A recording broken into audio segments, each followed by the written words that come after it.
Iniipon yun, binibilang, tapos nagdi-deliver kami. Almost 3 times a week, may group chat kami. So ang tanong ko sa kanya, saan nanggagaling yung perang yun? At ano yun? Sabi niya, sir, hindi ko po alam. And he only mentioned at the time, Congressman Eric Yap. Kasi daw nagulat siya, 45 luggages having 48 million each. Yung Teksay at saka yung Estrada, very critical na makuha yung dalawang taong yun. Kasi ang fear ko, Pinky, baka patayin yun. Sila kasi nakakaalam. Hala. Kung sinong contractors ang nagdi-deliver, which is what was mentioned by Alcantara, nagbibigay sila kay Paul at kay Mark, at sila din ang nagdadala kay Saldico. Ako po. Nasa Marines, nasa kamay ng mga Marines si Gutesa sa Bonifacio raw. Days ago, may tumawag na kaibigan sa media. Sabi niya, sir, totoo bang inambush si Gutesa? So ako naman nabigat, tinawagan ko.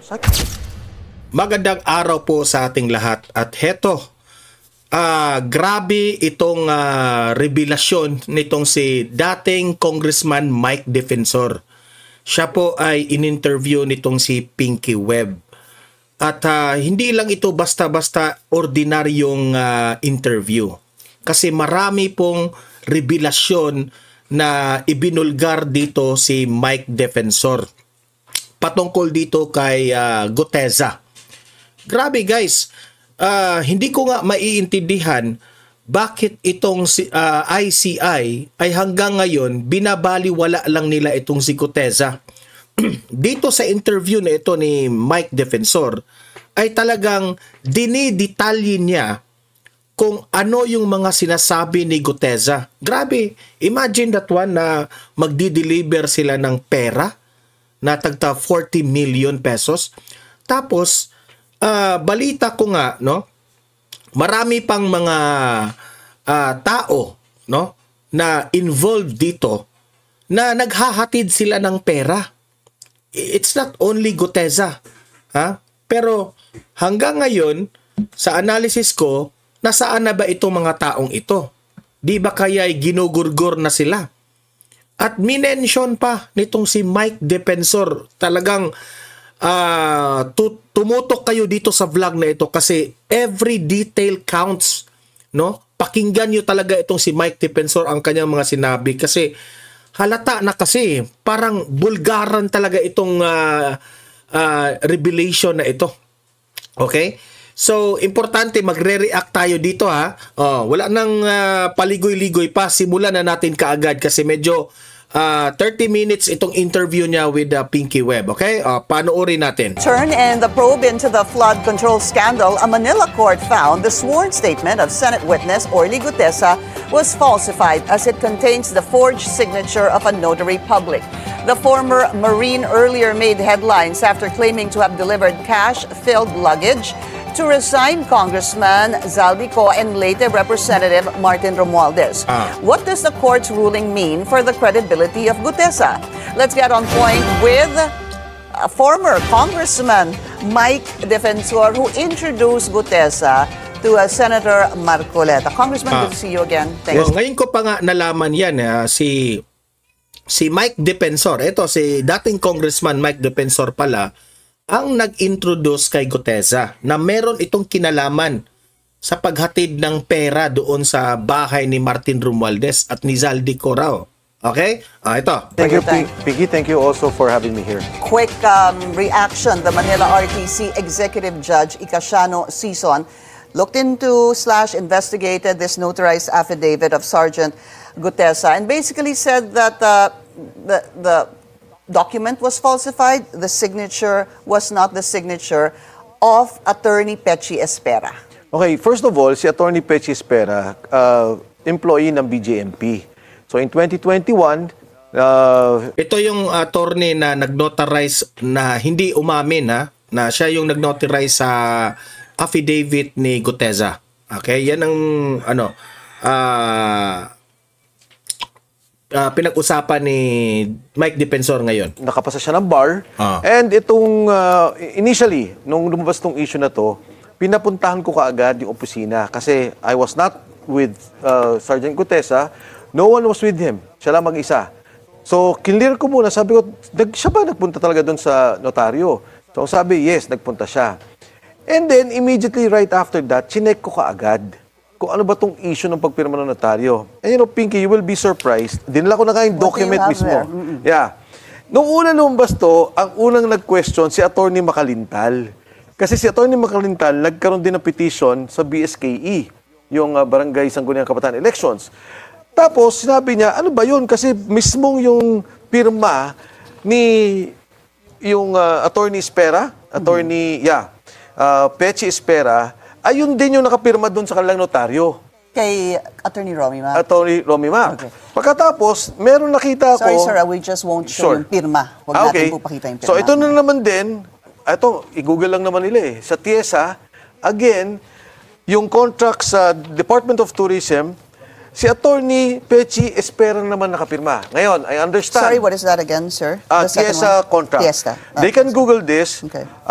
Yung dun sa mismong papel ni Gutesa, klarong-klaro, ito yung kanya salaysay. So, ito yung pirma. Yan yung kay Gutesa. Oo, Okay. ito yung mismo kay, ito naman yung sa TESA, no? And then yung kay BSKE, kay Makalintal, parehong-pareho.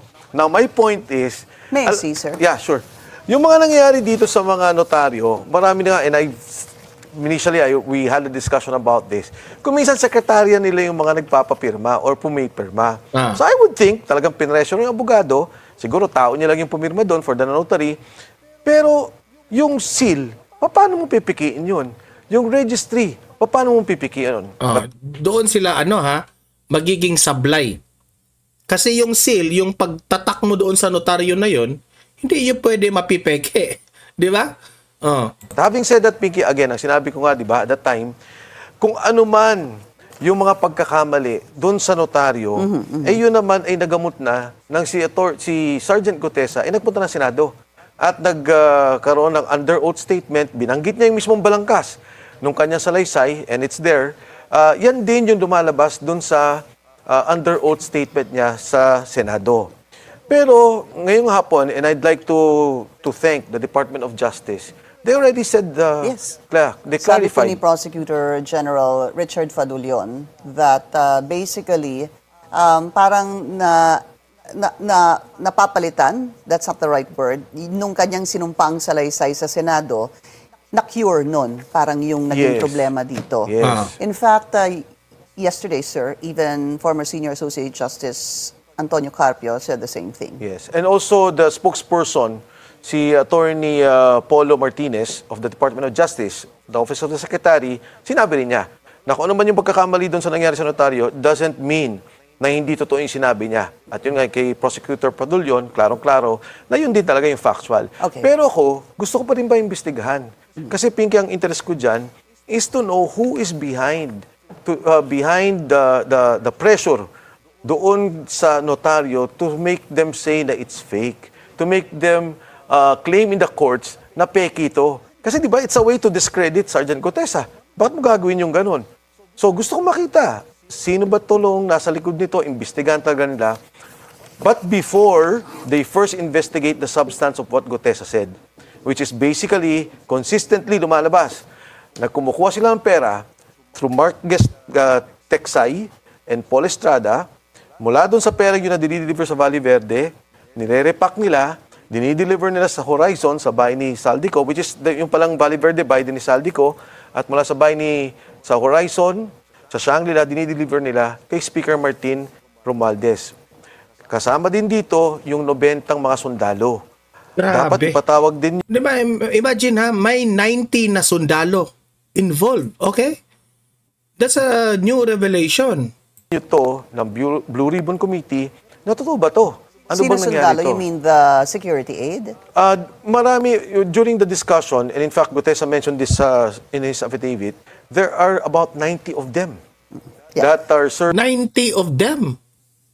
So maraming pwedeng ebidensya ito. Bakit tahimik yung 90 of them?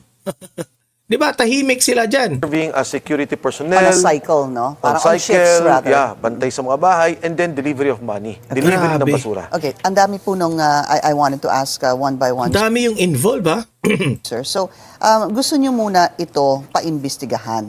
Dahil ano ho ba ang iyong pakiramdam dito po sa lumabas na Hindi po si Attorney Espera ang nag-sign, nag-notarize nito. Yes. Anong pong pumapasok sa inyong isipan? Was this, what? Somebody forced them to? Yes. Ang tingin ko talaga, someone forced them to stop them to say na wag mong i-claim yung signature na yan. Kasi easy lang naman eh. Di ba? Naging tama yung analysis ko. Nung nalaman ko na yung attorney, no? Espera ba yun? Yung attorney na hindi siya umamin na kanya yung pirma. Di ba sabi ko sa inyo, nagdududa ko baka may something nagsulsul sa kanya na wag mong aminin, wag mong aminin. Eto na, lumabas na sa bibig mismo ni Mike Defensor. Di ba? Hindi tayo nagkamali sa analysis natin. Okay? Attorney Espera should have said na madali lang naman niya sabihin, hindi, sa notary service talaga namin yan. Nakaregister yan, nasa records namin yan. Pero to say and to claim na falsified yung aking notarial service, medyo, malicious para sa akin yon. Medyo inaanggulahon nila yon. Ginagawa nila ng script na yung ginawa ni Gutesa, totally mali. Okay. Totally falsified. Para to discredit Gutesa. Like, who do you think is behind this? Yung mga binanggit niyang pangalan. Well, of course, si Congressman Saldico, I'm sorry, kaibigan ko siya, pero ito para sa bansa to. Ito mangyari, napakamali. And syempre, si Speaker Martin Romualdez. Ito naman yung dalawang taong binanggit niya eh. So you think... Diba? So, ibig sabihin, itong si Martin Romualdez at si Saldico, gagawin nila ang lahat na ma-discredit itong si Gutesa. Ganyan sila. Kasi, involved dito ang nakawan ng pera. Diba? Gagawin talaga nila ang lahat. Either one or both of them are behind this. Yes. Pangalawa, as I've said... Yan ang analysis ko ha. I did not confirm that one. Ko sa posibleng ganyan talaga ang gagawin nila. Pagka lumalim ang investigasyon nila doon sa mga taong involved. Kasi may sinabi Sergeant Gutesa, sabi niya, Sir, every week may nagdi-deliver ng pera. So, imagine that one. Every week may nagdi-deliver ng pera. Every week may nagnakaw ng pera ng kaba ng bayan. Ganyan sila kabuaya, kabastos, kakapal ng mukha ninyo, makawatan kayo. Iniipon yun, binibilang, tapos nagdi-deliver kami. Almost 3 times a week, may group chat kami. So ang tanong ko sa kanya, saan nanggagaling yung perang yun? At ano yun? Sabi niya, Sir, hindi ko po alam. And he only mentioned at the time, Congressman Eric Yap. Kasi daw nagulat siya, 45 luggages having 48 million each. Ang question ko nga paano mo nalaman 48 million? May nakasulat daw, di ba? May post-it. Pero sinabi niya mismo, Sir, binibilang nakikita namin. Ngayon, sabi niya, Sir, yung isang bag na gayon, kasya ang 48 million. At siya rin ang nagkwento sa akin, medyo may edad na rin ako, ngayon ko lang nalaman, yung 1 million pala, 1 kilo. So 48 million ang weight? is ang weight. Exactly 1 kilo. So then 48 kilos would be 48 million, pero kailangan pa po lagay sa luggage yun. So madadagdagan po yung weight, no? Yes. And sinabi ko pa nga sa kanya napakabigat nun, Sarge. Hindi, may gulong naman po, sir. Pero yun, pag binababa nila at inaakyat sa sasakyan, doon la binubuhat. Come to think of it, that would be quite heavy, sir. Kasi hindi ho ba pagka... Yes. May gulong, di ba? Pagdating doon sa sasakyan, taka nila i-transfer yung mabigat na 48 kilos. You travel, Yes. ang isang luggage 20. is about 23, hindi ho ba? 23 at max, so 25. Tapos halos lagay Ganyan sila magnakaw ng pera. na natin sa doble yon. Kasi kung 48, Yes. 48 kilos plus the weight of the luggage, let's put it at 2 kilos or 3 kilos. Yes. It's almost the same, 51 kilos versus... Mabigat po yun, doble halos. Napakabigat. Pero hindi naman daw nila kinakarga ng the whole time eh. May gulong yun, pinapagulong nila. Maraming mga tanong ako sa kanya ng mga trivial questions. Sabi ko, Sarge, bakit nyo inaakit yung lahat? Lahat at lahat ng delivery nila, iaakit daw lahat, pag binilang na, ibababa naman nila. So yung 45 na bawasan ng 11 or 46 na bawasan ng 11, iaakit nila yon, tapos ibababa na naman nila. Sabi ko, bakit ganun? Sabi niya, Sir, ganun ho talaga. Ganun ang kalakaran. So, at any given time, umaabot sila sa almost 12 to 20 people delivering and, delivering money. Accepting money is being done. So, yung dalawang tao... Grabe. Zaldico, Martin Romualdez, sagutin nyo ito. Diba? Ako, I believe, like for example, they are delivering 20 bags of money. I-deliver nila yung paakyat, no? Sa bahay. Pagkatapos noon, ibababa na naman nila. Pero naiwan na yung isa, 19 na lang.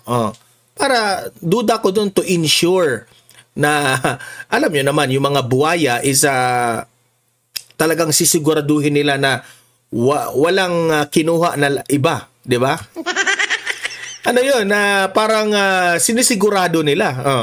Yung Teksay at saka yung Estrada, very critical na makuha yung dalawang taong yun. Kasi ang fear ko, Pinky, baka patayin yun. Sila kasi nakakaalam. Hala. Kung sinong contractors ang nagdi-deliver, which is what was mentioned by Alcantara, nagbibigay sila kay Paul at kay Mark, at sila din ang nagdadala kay Saldico. Hell, ako po.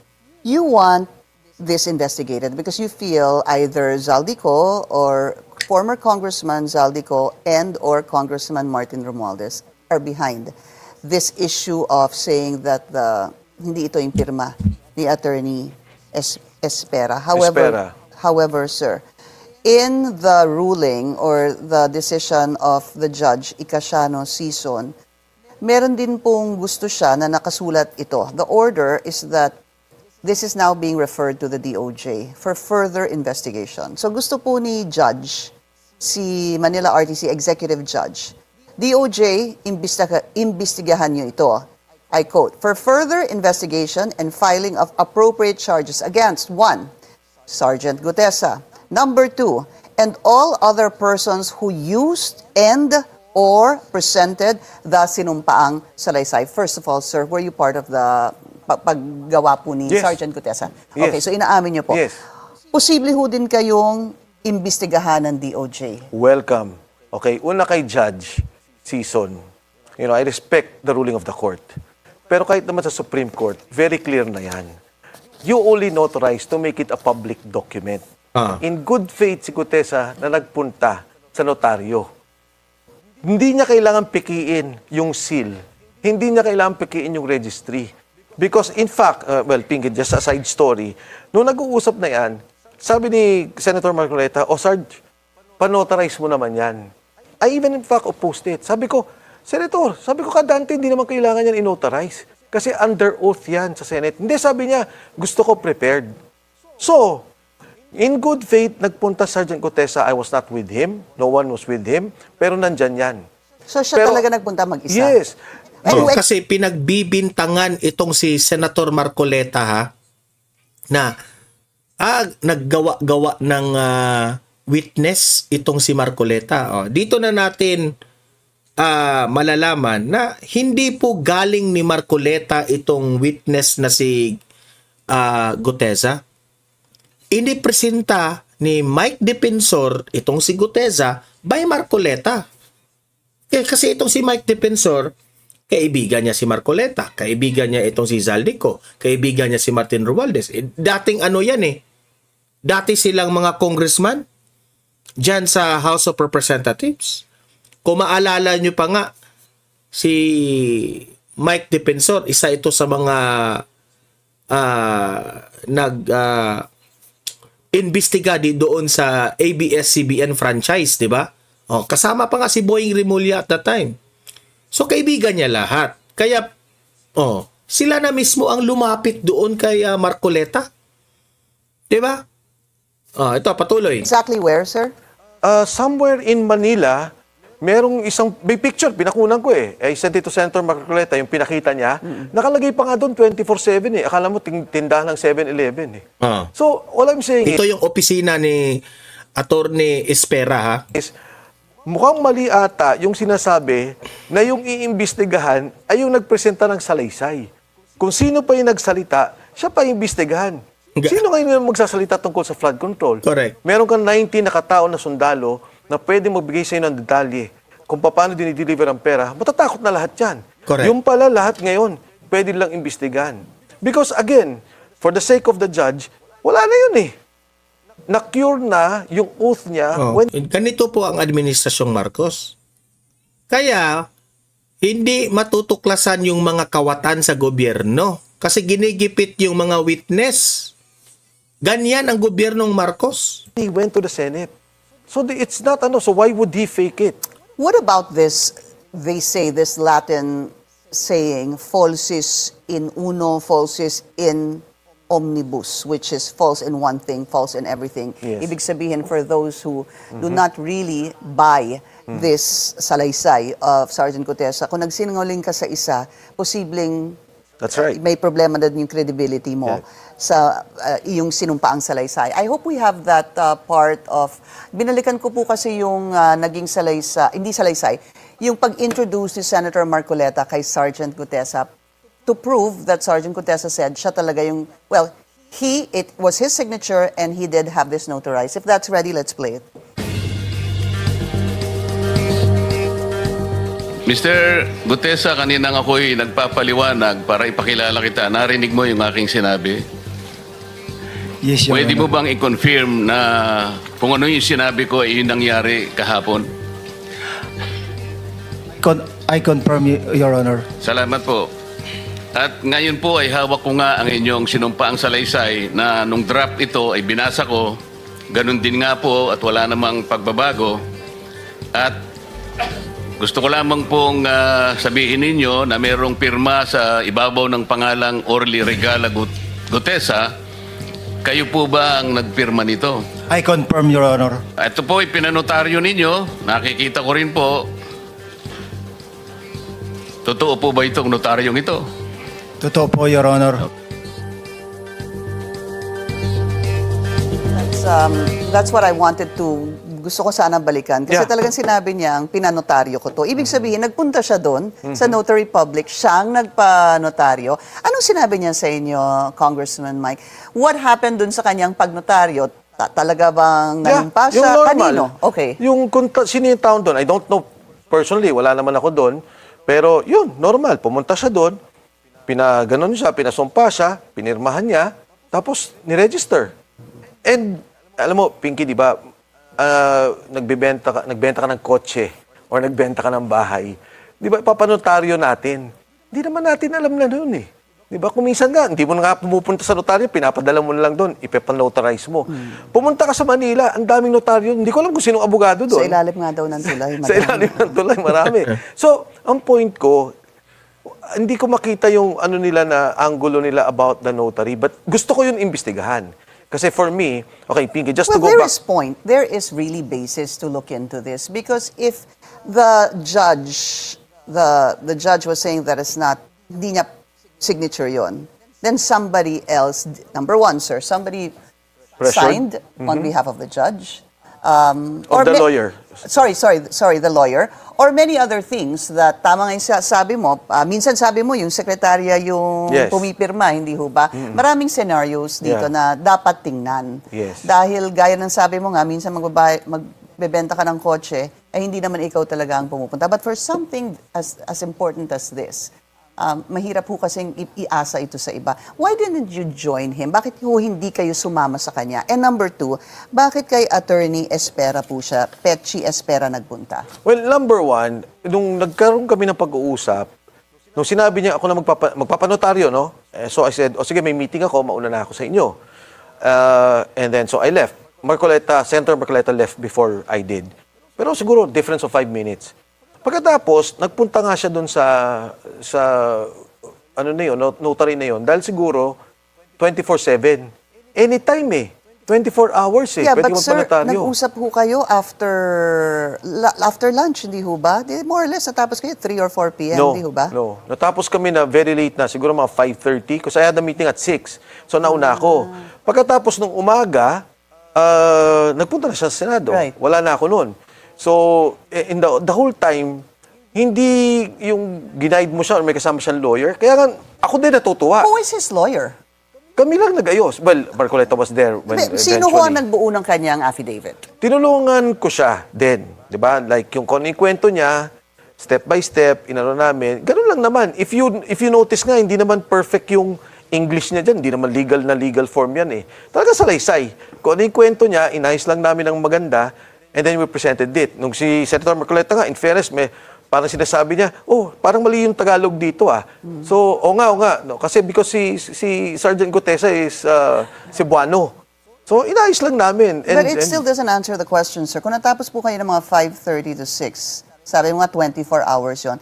How did he find out about this particular notary public which I believe isn't really very near the Senate or the Chinese restaurant na kung saan po kayo nagkita. Malapit ba? naman. Yeah. Tsaka doon kami sa mismong lugar na yun eh.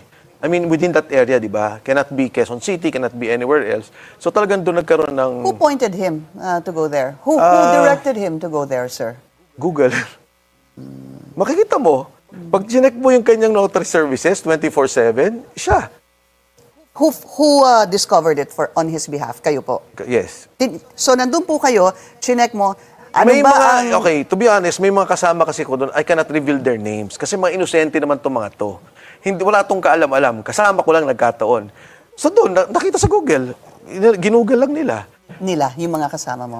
With Gutesa. With Gutesa. That's why dun po siya napunta. Yes. Alright. When you were talking about Attorney Espera, ang sabi mo, taga BJMP siya. BJMP siya. What were you trying to imply with that? Is there anything that you wanted to say about that? Kasi nung initial, actually, to be honest, Pinky, it was a take-off from our discussion. So, chinek ko kagad, sabi ko, sino kaya itong notary? Na-check ko, Attorney Espera, at siya pala ay pumasa sa BJMP. Nagtatrabaho siya, siguro habang nag-aaral siya ng abogasya. So, 2021, pumasa siya ng bar. Habang nagtatrabaho, you mean? Nag-aaral siya ng abogasya? Okay. Habang nagtatrabaho, nag-aaral siya ng law. And then eventually nga, napasok siya dito sa law office na to na merong notarial service. Kaya nga, ayoko rin naman siyang gipitin na para bang, bakit nyo sinasabing hindi totoo yan? Kasi feeling ko may pressure sa kanya. Diba? The BJMP is under DILG, at baka naman pinressure tong taong to. At saka, baka naman din simple yung tanong, pirma ba to? Kung sekretary lang nila yon or tao nila sa law office, baka naman talagang hindi niya pirma yon. Pero ang point ko, hindi dapat si Gutesa ang biglang tinatarget nila. Hindi dapat si Gutesa at hindi kayo. Kasi posibleng imbestigahan din kayo. Sabi mo nga, Sure. welcome. Hindi, Welcome ako, this. alam mo sa akin, okay lang eh. Di ba? I'm a political figure, I can handle it. Kaya ko silang labanan. Etong taong tong si Gutesa, isang sundalo na nagsilbi sa bansa, isang marino, na hindi kumita. Lahat ng mga witness nila kumita eh. Yung DPWH officials, bilyon-bilyon kumita. Yung mga contractors, bilyon-bilyon kumita. Ito, sundalong nagsilbi sa bansa. Nag-retire, nagtrabaho sa Dalisakok, nakita ng oportunidad, nagtrabaho kay Saldico. Ngayon, nung nagbabaha, nakita nila, at hindi lang siya, yung grupo nila, ito pala yung mga perang binubuhat natin. Ito pala napupunta yung sinasabing ghost projects, flood control. Yung isang kasama niya, binaha eh. Alam ko yun dahil kinuwento niya yun sa akin a week before na-meet niya si Marcoleta, yung first meeting namin. So, itong taong to nagsasalita dahil sa pagmamahal niya sa bayan. Nagsasalita dahil, iba kung buhay nga, kaya nilang ibigay eh. Ano pa kaya itong magsalita sila dun sa katotohanan? One quick follow-up on that. Nung lumabas po si Sergeant Gutesa, I remember naglabas si then Speaker Martin Romualdez ng statement at sinabi niya na it was a lie. Because first and foremost, that particular address that was cited by Sergeant Gutesa has been under renovation. Point taken. Why did Sergeant Gutesa not even once say that, dinadala nga namin dito sa bahay na ito sa Forbes Park na nakikita ko ay under renovation. Yun po yung ilan sa mga nakita kong feedback din. Something that probably would have been very Okay, easy to describe. I want to be fair to Speaker Martin, di ba? He will have his time in court. He will have his time to defend himself. Have you seen the house of Speaker Martin? Have you been there? No. Okay. It's a 3,000-hectare property. I think, I'm not sure, there's about 3 or 4 structures in that place. 3,000, I don't know, gano'ng kalaki ba itong studio nyo? Gano'ng kalaki itong property? Okay. Di ba? It's maliit eh. Itong So you're pinag-usapan natin. saying if a portion is under construction, hindi makikita. Is that what you're saying, sir? Well, pwede mo makita, pero ang laki ng lugar eh. Di ba? Para siyang, again, 3,000 hectares, malaki yung pasukan. Alam na lahat ng congressman yon. Alam na lahat ng mga tao na punta na doon sa bahay na yon. So, I want him to defend himself kung ano ba tong katotohanan nito. Pero wala naman akong nakikitang bias at wala naman akong nakikitang rason para kay Sergeant Gutesa na magsinungaling na nagdi-deliver sila doon sa bahay na yun. All right. Where is Sergeant Gutesa, sir? Okay. Right after, nung ginagawa yung affidavit niya, ang isa doon sa mga pinalagay namin, pinalagay ko sa kanya is, humingi ka na ng witness protection program. So, nandun. Nung minention niya sa Senate, sabi niya, humingi ako ng Witness Protection Program, mapailalim dito sa programang to. Nung hapon, nanonood ako sa kanya, ang sinabi na niya, wag na po. Ayaw na niya. Ayaw ko na. Tapos sabi, ayaw mo ba kahit Senate custody? Wag na po, ayaw ko na makadistorbo. Ang feeling ko that time, siguro kausap niya na yung mga kasama niya sa Marines. Mula doon sa Senado, dumiretso na sa Marine compound. So next na chinek ko, kamusta na siya? Asa na siya? Kasi kung mag-witness protection program pa siya, mas delikado siya doon. Kasi malalaman kung nasaan siya. Mas mabuti na yung sinecure niya ang sarili niya. Doon na daw. Hindi ko siya nakakausap direkta. Nalaman ko yung pamilya naman, in fairness to the Marines, kinupkup ka agad. But eventually, I think, inayos din nila na, siguro, para hindi ma-endanger din yung family, inilayo kay Gutesa na, itinago din nila. Ang Marines ang nagtago sa pamilya. Yes. Okay. Yes. At hiniwalay kay Sergeant Gutesa. Hanggang ngayon, nandun pa siya. Saan? Sa Philippine Marine Compound, sa Bonifacio. Is that so, sir? Yeah. Okay. And then, several... Maklaro yun ha, sa mga naghahanap kay Gutesa. Nasa Marines, nasa kamay ng mga Marines si Gutesa sa Bonifacio raw. days ago, may tumawag na kaibigan sa media. Sabi niya, sir, totoo bang inambush si Gutesa? So ako Oh naman, my nabigla, God. tinawagan ko. Sabi ko, ano to? Sabi Sino niya, pong tinawagan niyo? Si yung, Gutesa? yung media. Sabi ko, saan ang galing to? Then he mentioned a governor's name. Galing kay governor ganito po. So medyo nag-ano na ako na hindi to fake news or walang pinanggagalingan Grabe. na parang nagchichismis lang. So immediately, tinawagan ko yung contact ko sa kanya, pakicheck naman. So chinek naman niya, siguro after 1-2 hours tumawag. Sabi niya, Sec, walang problema, safe siya, pero totoo. May nahuli ang Marines na umaaligid sa kanya. Hindi namin alam kung ambush, hindi namin alam kung stakeout. Sorry, sir. Grabe. You said he's in the compound of the Marines. Yes, He has been there. he has been And there. then now somebody had actually called you, told you, somebody from the media, that he was ambushed. Yes. And then now you're saying that yung contact niyo po sinabi na may umaaligid sa kanya? Sa Yes. Marines? Yes, Sa somewhere daw compound doon. ng Marines? Yeah. Hindi, di ba yung marine area, I mean, Grabe. malaki naman yun eh. Yeah. Tsaka may So, hindi ko alam. They have to verify that. The Philippine Marines would have to verify that. Pero maganda naman kasi, kaya kung nagustuhan, sabi ka agad, nasa kote ng Marines, nahuli nila kaagad. So sabi ko, may okay. umaaligid sa kanya. May umaaligid sa kanya. I do not know kung sino yung tao. I do not know kung... Definitely, hindi Marines yun, no? Kasi kilala naman nila lahat ng mga kasama nila. Grabe. And kung ano yung intent, hindi ko rin alam. Would it be Di fair? ba? So, sabi ko na lagi dyan, gagawin nila ang lahat para ma-discredit si Gutesa, para gurgurin si Gutesa. Kasi na kay Gutesa na po ang lahat ng impormasyon. Yang 90 na kagaya ni Gutesa, 90, kung ako pa sa inyo, magsilabasa na kayo, magsalita na kayo, di ba? Or right to say that the Marines is behind Sergeant Gutesa and his testimony, sir? No, definitely not. If at all, kasi yung iba nga sinasabi, baka nakuha na si Gutesa ng mga taong ayaw siya magsalita. Baka, sabi ko, I doubt eh. Kasi ang feeling ko sa Marines, which is kahit sinong sundalo tanungin mo, from the Navy, from the Army, may sense of brotherhood sila eh. Na parang protect the brother, protect the Marines. So even yung Army, hindi naman nakakadirekta eh. Kahit na sinong sangay ng gobyerno, hindi naman direkta talaga. So ang alam ko is pinoprotect lang nila, ayaw nilang ma-politicize, ayaw nilang lapitan ng kung sino-sino, and they are making sure that he's protected. But any invitation, because ang pangalawang tanong sa akin, ba't hindi siya umattend? Because he was never invited. Okay. Never. And but according to Senator Ping Lacson, once he is again appointed as Blue Ribbon Committee Chairman, he will call on Sergeant Gutesa. And in fact, dahil hindi daw siya found sa address that is stated in his affidavit, he will ask for help from you Yes. or even Senator Marcoleta. Has Senator Mas mabuti na yan, tulungan mo na yan, Mike Defensor. Ping Lacson reached out to you, sir? Not yet. Even si Secretary Ombudsman Boying Rimulya also mentioned that.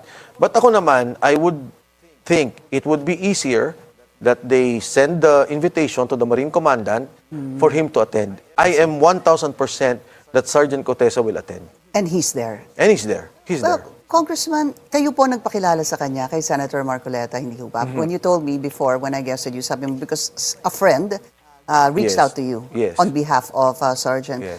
Gutesa. Why do you not have a direct line to him now?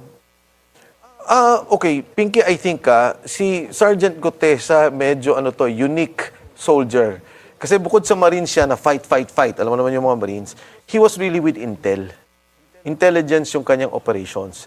I'm not sure about his operations, pero alam mo naman pagka Marine Intel, medyo malalim din talaga. So I think, Hindi ka basta-basta makakuha ng contact o information. kahit papano, anticipated niya lahat ng to. Anticipated So niya ayaw yung niya may mangyayari. direct contact ka sa kanya? Ayaw niya may direct contact. I have his number, pero wala. Hindi ko naman siya nakakausap. I don't think it's working anymore. That number, is it still working? Talaga? Hindi ko No, alam. I don't know. I haven't called him, pero may line talaga ako sa kanya. Prior, So when was the last time you spoke to him? okay, just today, after that incident, I told you na pinaikutan siya. Wala na, Grabe. no contact. As of today. As of 3 days ago. 3 days ago, yung may nagsabing governor na supposed to be na-ambush. Yeah, Tama 3, ho 4 ba? days ago, yes. Okay. Totally no contact. Even the family. Pero dati nakokontakt niyo siya, again, just to be clear, through a conduit, hindi po diretso kay Hindi Sergeant diretso. Hindi Gutesa. diretso. Ngayon, kahit po yung middleman ninyo, hindi niyo na po nakakausap. Yes. O just to add, kunyari Marine lang, ho ba siya, si middleman? hindi. Well, yung kasama niyang nagre-relay ng information, Correct. Marine. Okay. So medyo dalawang layers pa kami just to contact each other. Nung unang nagpunta siya ng DOJ, ang akala ko kasi kailangan niya ng lawyer. Kasi tinanong ko kagad Senator Marcoleta, bakit wala siya doon sa DOJ? Ang sagot ni Senator Marcoleta, ang nangyari ata was, si Secretary Boying at saka si Gutesa nag-usap. Sabi ng Secretary Boying, pumunta ka bukas para doon sa Witness Protection Program. So, sabi ko, ganun pala yung nangyari. So, I was preparing for him na may lawyer na talaga. But the message I got, huwag kang mag-alala, the Marines will protect him. Not only for security, even dun sa legal niya, they will help him. They will assist him. So you are sure that once invited by the Senate Blue Ribbon Committee, he will again show up? Yes. Kung kailangan man siya sa ICI, kung kailangan man siya sa DOJ, and of course, dun sa Blue Ribbon Committee. Sakaling kayo po patawag ng Blue Ribbon, would you also be Oh willing yes, to go? definitely. Definitely. Ako lang naman, Pinky, ang request ko lang naman kay Senator Ping, kung maaari sana, unahin namin to sila Teksay, sila Paul Estrada, at saka tong mga 90 other personnel na involved. Yung itong notaryo, okay naman habulin din natin, di ba? Important din talaga to. Ang worry ko lang kasi, yung pera nawawala na Kung sino man nakakuha ng mga pera, nagnakaw sa gobyerno, baka nakakatakas na. Di ba? Habang tumatagal yung issue, of course, we're building evidence. Pero sana, Okay. and I'm hoping na magkaroon talaga ng emergency powers, ma-stop muna lahat to. Walang lalabas na pera mula dito sa mga taong pinag-isipan at tinitingnan na maaring may problema at involved sa nakawan ng pondo ng gobyerno. Former Congressman Mike Defensor, sir. So yan po Yan po nag-end ang interview ni Pinky Webb dito kay Mike Defensor. Pero mag-konting react lang tayo. Nakakashock po, no? Ako po'y talagang hindi makapaniwala na umabot na sa point na meron na talagang magtangka sa buhay ni Gutesa. To imagine na sa kalagayan ngayon ni Gutesa is very dangerous, no? Kaya sa tingin ko tama yung choices ni Gutesa na magpahawak na lang siya sa Marines. Kasi kung dito siya sa Witness Protection Program, malabo. Hawak pa rin niya ng administrasyon. I don't know pero hindi man siguro hawak, pero there's a big tendency na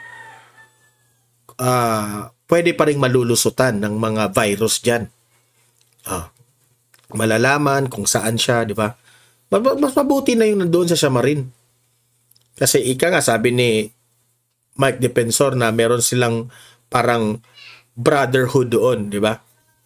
So talagang ipaglalaban itong si Gutesa kung kahit anong mangyari. Kahit nga hindi na siya nangangailangan ng lawyer kasi sagot na sa Marines. Okay?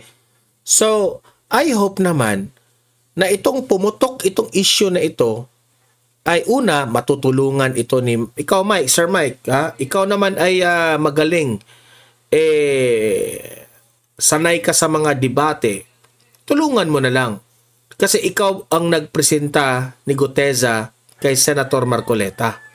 Tulungan mo na lang kasi kung talagang para ito sa bayan natin, tulungan mo na lang si Guteza. Alam naman natin na si Guteza ngayon ay talagang diniscredit ng administrasyon at pati nga siguro si Boying Rimulya ay hindi na maniniwala sa kanya kasi hindi raw lumutang itong si Guteza. At alam ko naman, duda ako rito na itong si Guteza, wala rin siyang tiwala kay Rimulya.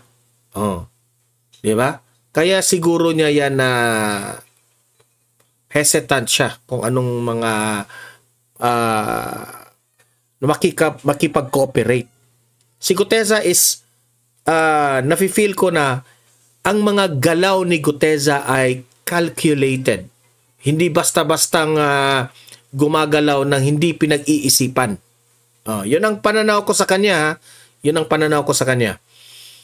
So, hope naman, dahil sa sobrang daming kadramahan nitong Senate President, drama-drama pa itong si Ping Lacson, yun pala ay siya pa rin yung Blue Ribbon Committee Chair sa Senado. Plano ni Ping Lacson na ipatawag itong si Guteza. Sana naman sa mga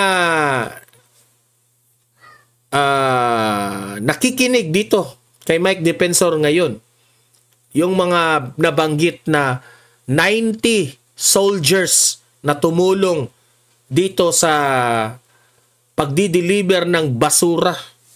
Kung may konsensya kayo, huwag niyong sayangin ang pagiging sundalo ninyo. Mag-testify kayo. Wala namang kasalanan itong 90 na sundalo. Mag-testify kayo kung totoo man ito. Para sa bayan natin. Huwag kayong matakot. Sabay-sabay na kayong 90 katao. Para matapos-tapos na itong korupsyon sa Pilipinas at meron ng mapanagot. At sa ganon, kung meron ng mapanagot, kung meron ng mga kongresistang makulong, matatakot na yung mga government officials na mag-corrupt. Yun lang naman ang layunin natin, di ba? Sana naman sa mga 90 soldiers, kahit man lang isa dyan, makonsensya. Para sumunod na yung iba. Para sumunod na yung iba. Hindi natin alam, binigyan ba ito ng salapi, itong mga 90 na soldiers? Kaya hindi sila lumalabas? Let us see lang, kasi si Guteza ang may alam lahat ng istorya niyan. Tingnan natin. Okay? Guys, ano ang masasabi nyo dito sa biggest corruption scandal in the Philippines? Maglatag ng inyong argumento sa comment section at usap-usap tayo doon. Okay? Don't forget na i-like at saka i-share itong video na ito para marami po ang makaalam, aware kung gaano po kakurap ang gobyerno natin ngayon. Okay? And sa mga first time lang dito sa aking channel, subscribe na po. Kasi walang bayad ang mag-subscribe. Libre lang yan. Okay? Updated pa kayo sa ating mga balita. See you in my next video. Have a great day. Have a great night. God bless po sa ating lahat. Mabuhay ang Pilipinas and God save the Philippines. Bye-bye.